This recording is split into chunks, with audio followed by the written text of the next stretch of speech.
അതൊരു വാഹനാപകടമായിരുന്നു.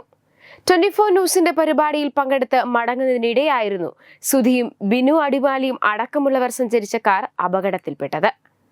സുധി സംഭവ സ്ഥലത്ത് തന്നെ മരിച്ചു.